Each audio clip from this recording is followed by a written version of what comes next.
Hey, Pat Rigsby here, and in today's episode, I want to talk with you about selling what people want to buy. Let's get started.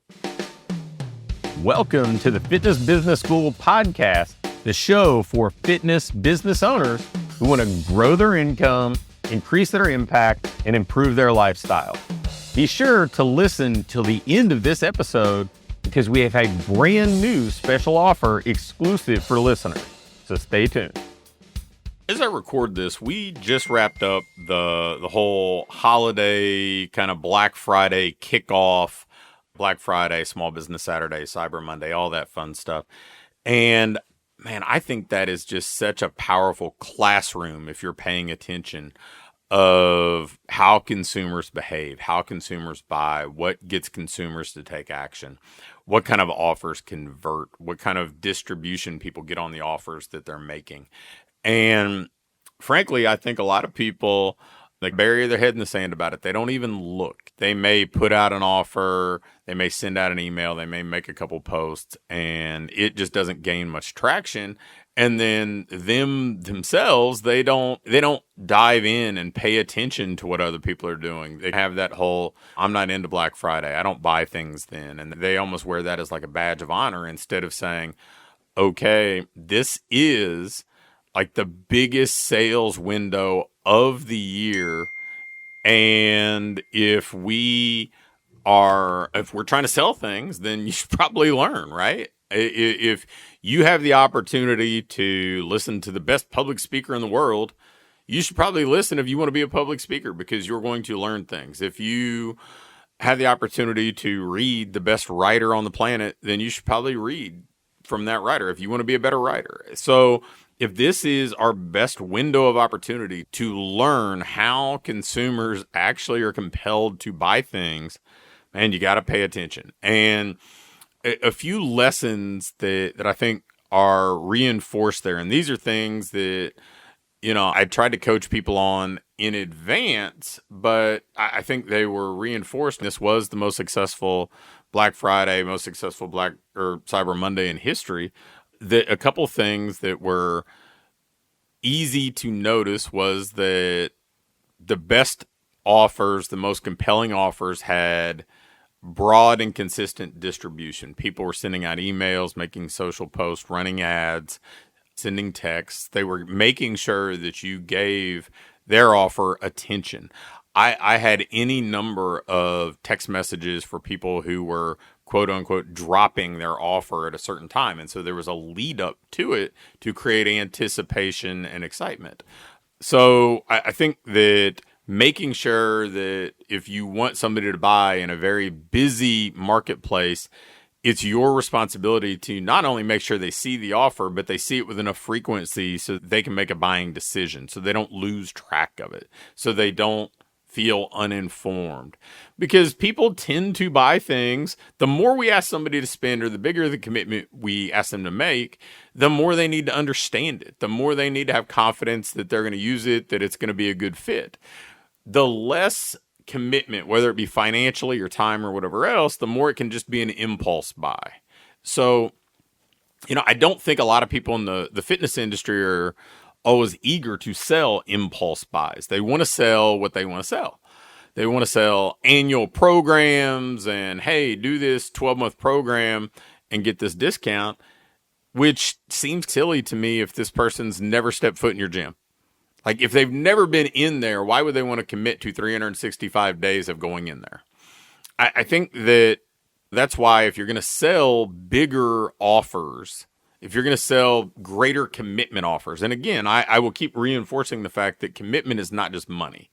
Commitment is time and energy and effort. And the bigger the commitment ask, the more familiarity somebody has to have with something. And that's why people typically don't buy houses they've never walked in. They don't buy cars they've never test drove. If you want to get somebody to buy something that requires more commitment, there has to be more familiarity. If you want somebody to buy on impulse, if you want somebody to make a quick decision, then there has to be less of a commitment, whether that's a lower price or not an obligation to start on Monday. That's why gift cards are so valuable, right? You can sell something and people can use it at their discretion. It doesn't require immediate action.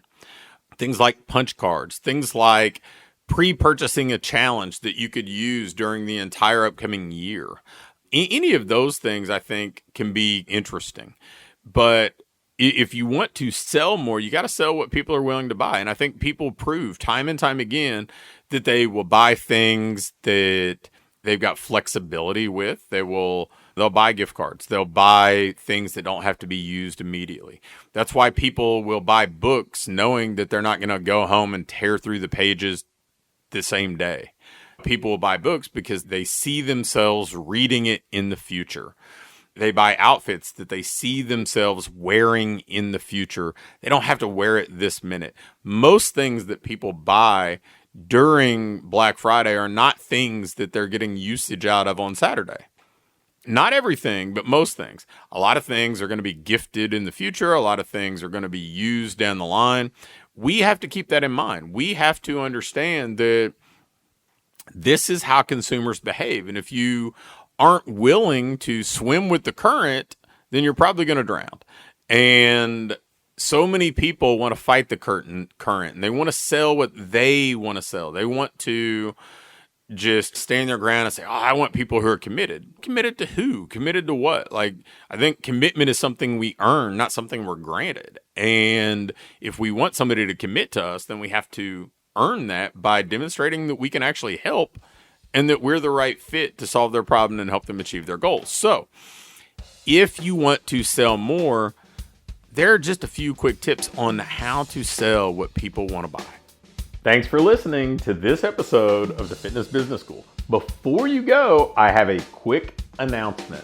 One of the things that we've been doing with our current clients is taking them through this ideal business diagnostic. And really what it is this checklist that allows you to pinpoint exactly what your business needs next so you can keep improving, keep growing, and build a business that you love to own.